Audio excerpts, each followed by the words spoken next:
Hi, dear panelists. We're alive, opening the second day of the summit with so many viewers. So thank you so much for joining me. I just finished the conversation with Professor Crow.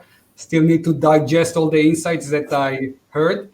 But before I do that, I would like to introduce you. So just a few words.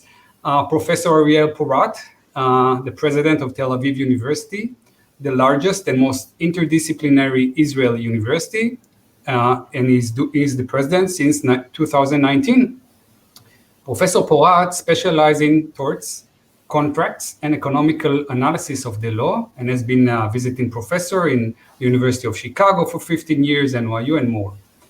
Professor Katherine E. Fleming has been the provost of New York University, the largest private university in the United States, since 2016, and Professor Katherine specializes in modern history of Greece and the broader Mediterranean context, and maybe she can share about ancient plagues and how they dealt with it in the past, if we have time. And Mr. Ben Nelson is the founder and CEO of Minerva Project, a company whose goal is to provide an Ivy League education at the fraction of a price, and he's been doing it since 2011. And I am, as some of you know, Yuval Shraibman, the founder and CEO of Tel Aviv University, Tel Aviv Online since 2013, and the Summit co-founder.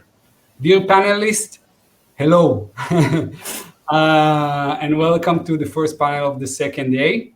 I would like to let you know that I've prepared, I believe, great questions, but I have a secret intentions. After all those questions, I will try to convince you that once, hopefully, COVID-19 will end, universities, and especially elite universities, will go back to teach in an in-person manner like they did before, because as you saw in the interview that I did with Michael Crow, I personally believe that organizational culture is the strongest power in the world, and it can defeat anything else. Ben Nelson, you can pay me later, because I believe these are your opinions and I just expressed them. But I will start slowly, and then I will convince you, because we have about 20 minutes. So I told you my hidden agenda. So maybe let's start with the same question, more or less, that I asked Michael Crow. Most of us are part of conservative organization, universities, and we are not adjust to regular changes. But now, because of COVID-19, social change, climate change, it seems like you always have to lead or create a strategy of how to adapt to constant change. How do you deal with it as leaders of your institution? And Professor Fleming, is it okay if you'll start with your answer? Sure, absolutely. Well, I have to confess that academics aren't renowned for being great, speedy decision makers, and the experience over the past 3 months has changed that in really significant ways. To address the kind of provocative claim that we're all going to just go back to doing what we used to do after this, I think you're half right. I think that we are going to go back to doing what we were doing before, but we're also at the same time going to continue doing, and I hope continue to get better at doing, a number of the things that we've had to start doing as a result of this crisis. Many of them we were tiptoeing into at the typical academic pace before this. That pace has now been really sped up. So I think, as Professor Crow said, the real issue is going to be scalability, and how is it going to be possible for elite universities to continue to fulfill an in-person mission, but at the same time to recognize that there are lots and lots of people who can't have access in that format and should have access, and that we have an obligation to them as well. And I think that that's going to be met by implementing some of the things that we had to decide on really quickly over the past 3-4 months. Okay, I might go back to part of your answer. Professor Porat, how do you see it from Tel Aviv University perspective, from your perspective? Well, I think it's how to provide the formula, how exactly you adapt to, to changes like the one that we experience now. So I can just tell you that when the COVID-19 pandemic broke out, we were forced to switch in 48 hours from physical studying at the campus to distant learning.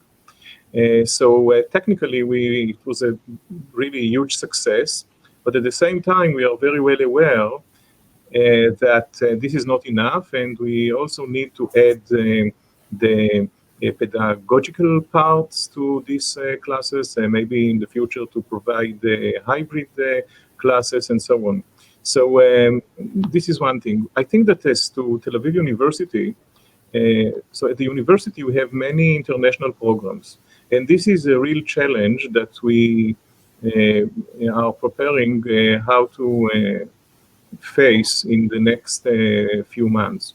So you know that there are thousands of international students coming every year to Tel Aviv University, and they come because of, first of all, I believe the quality of the studies here, but also because they want to come to Israel, to come to Tel Aviv, to stay here for a while.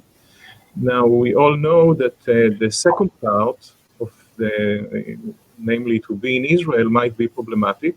We believe and hope that maybe they would be able to come, but it's not up to us. It's not depends on us. So now what we try to do is to offer them the option either to come physically in full or in part, but also to take part of the classes from their homes. And I think that maybe the most important thing is that now, when we know that we might not be able to offer them Israel or Tel Aviv, because as I said, it's not only up to us, we need to be more focused on offering courses and programs in areas in which we are especially strong about, like artificial intelligence, cybersecurity, Middle East studies and Jewish studies and law economics and some other fields. So we should be very focused in our efforts to attract students, even if they know that they won't be able to come physically to Israel or Tel Aviv. Thank you, Professor Porat.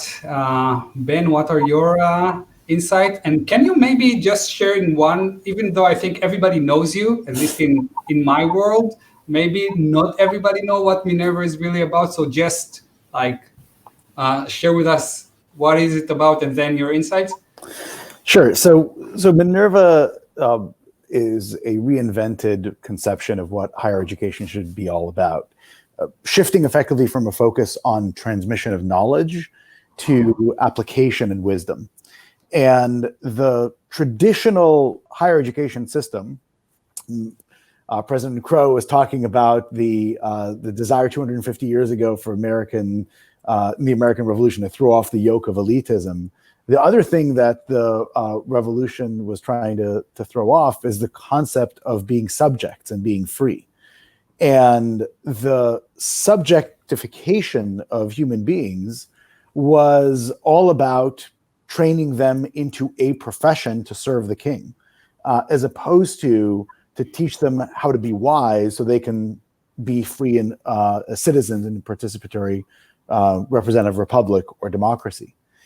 And that's what universities in the United States or in the American model were supposed to be teaching.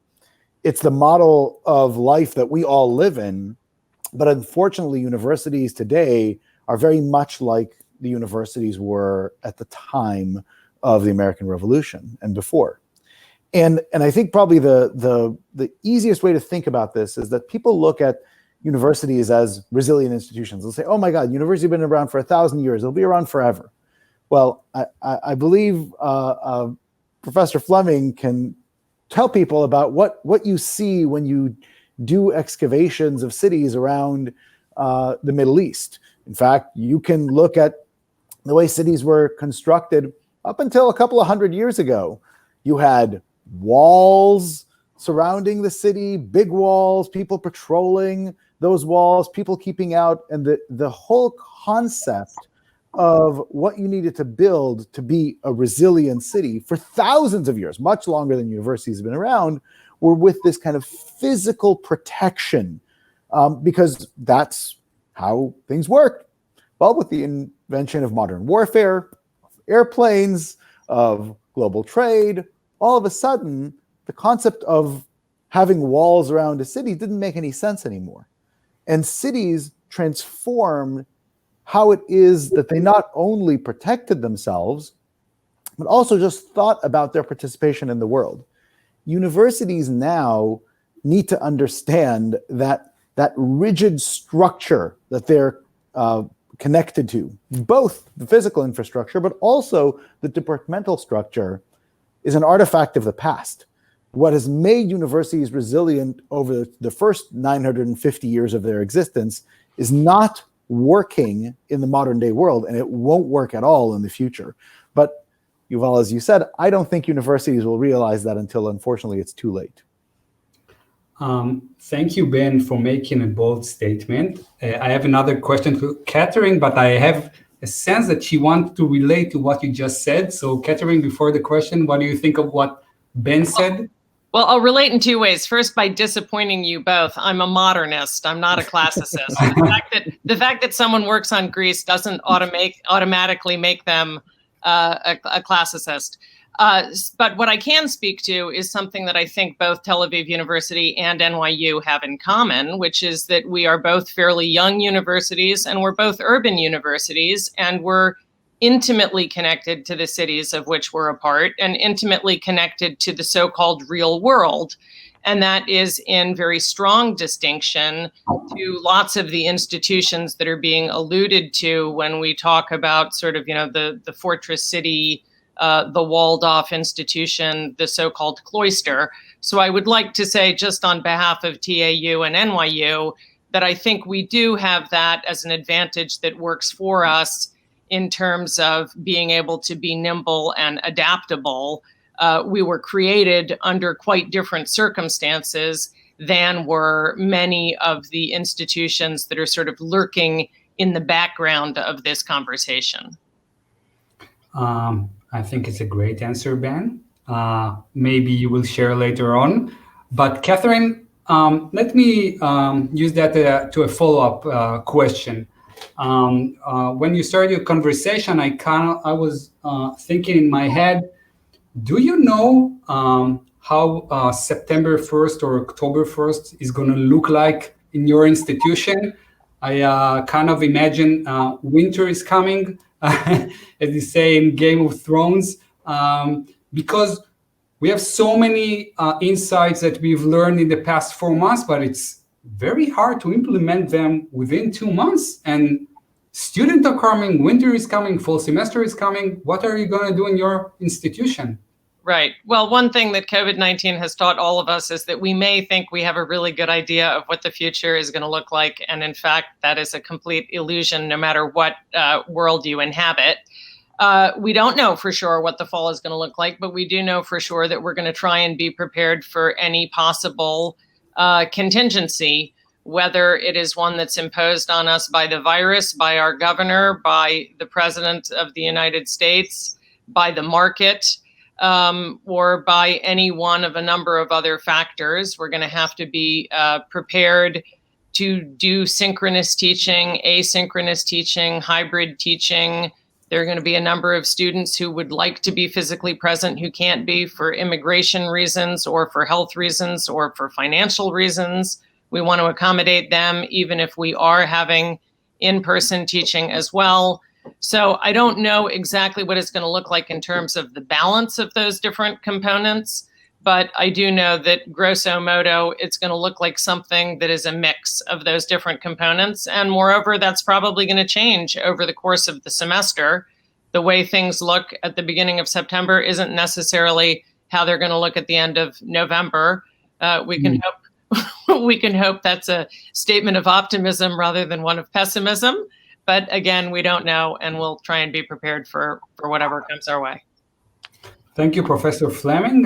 Professor Porat, how do you see maybe the Israeli system or Tel Aviv University when October 1st here in Israel will come? Well, I think that my answer is going to be very similar to the one Kathy just provided you with. So I think that there are theoretically three options. One is that we will return to normalcy, and I believe the chances are not very high, still possible. The alternative would be that we wouldn't be able to teach physical teaching at all. I believe that probably the third option would be the available one in Tel Aviv, which is that we would have physical classes, but some classes would be physical, some others would be from distance, and there would be classes where some of the students would be physically present in class and others would stay at home. Maybe some professors would decline to teach in classes, although I don't expect that would be a real problem. I'm among those people who believe that we should try to find ways somehow to live with the coronavirus. And so if it was up to just about me, right, if I thought that all students and professors have the same spirit that I have with respect to this issue, I would make all possible efforts to return to classes. But I understand that this is not what's going to happen, even if the health authorities in Israel would say this is okay, you could, given that you keep social distance and so on and so forth, it's safe enough to study in class. I understand, and of course have a lot of empathy to those people, to those students that would subjectively feel threatened, and we must find ways to accommodate both students that want to study before and others that prefer, to stay at home. I think that one of the challenges that we haven't solved yet is about examinations. We still don't have satisfactory tools to allow exams from, in distance. There is the problem of honesty in exams, and unfortunately, in Israel, it is an issue. I've taught many times in American universities, and I can tell you that in the United States, I believe it's less problem. Students, once they commit not to cheat, they comply with they abide by their this norm of. For some reason in Israel, it's different. So this is a challenge that we haven't solved yet. I hope we will find solutions. We work very hard on that. Thank you, Professor Porat. We have less than 2 minutes, so I will ask the last question, and if it's okay, Ben, I will start with you. What is the one element that will profoundly change in education and learning within the next few years? And I'll remind you that in the beginning, I told you that there are going to be no change. So less than 2 minutes, a round of answers. Ben, you go first. Well, I don't think I think most universities won't change, but the big change will be that some will. And, we know what we're doing in the fall because it's going to be the same thing we've been doing for the last 6 years, which is delivering the best education on the planet because we don't put our students in a room with an offline instruction. We use data, we use integrated learning, we enable intellectual development of our students across subject matter, and that can only be done using technology. It just so happens that you can use that technology whether or not your students are in residence or not.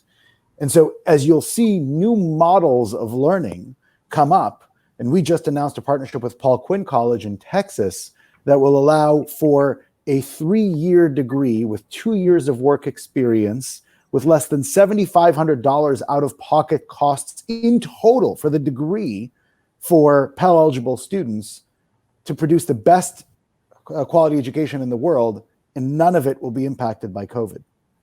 And so I think because you're going to have these new types of models emerging, all of the universities are just going to go back to normal, will all of a sudden see that their new normal doesn't work. And they're going to have to really rethink what that's going to be about. I don't know how long it'll take for them to realize that, but unfortunately, I don't think it's going to happen in the next year or two. Okay, Ben, I have you on record. Professor Fleming, how do you feel about the same question? Well, if we're talking about universities of the traditional sort in the United States, the big thing that's going to hit us is a major demographic shift in the country. Probably won't have a huge impact on elite universities other than to make them even more impossibly elite than they already are. But it'll have a very big impact on other institutions that aren't willing to try new approaches to delivering what it is that they're selling. I agree with you. And Professor Porat, closing the panel, one last sentence on your thought on the issue. Yeah, so I think that one thing is we'll have many more hybrid courses, partly physical, the other part in class. And the second thing is that we'll have much more multidisciplinary studies in order to equip students with tools for an uncertain world. Okay, dear panelists, it's been a pleasure talking to you. I would like to continue forever, but we have more panels ahead of us and actually a lot of viewers in all the different platforms. I don't know if you're aware of it, but so many platforms. Thank you so much for your time and planning and everything, and hope to see you in person, if that's allowed to say, in an online summit.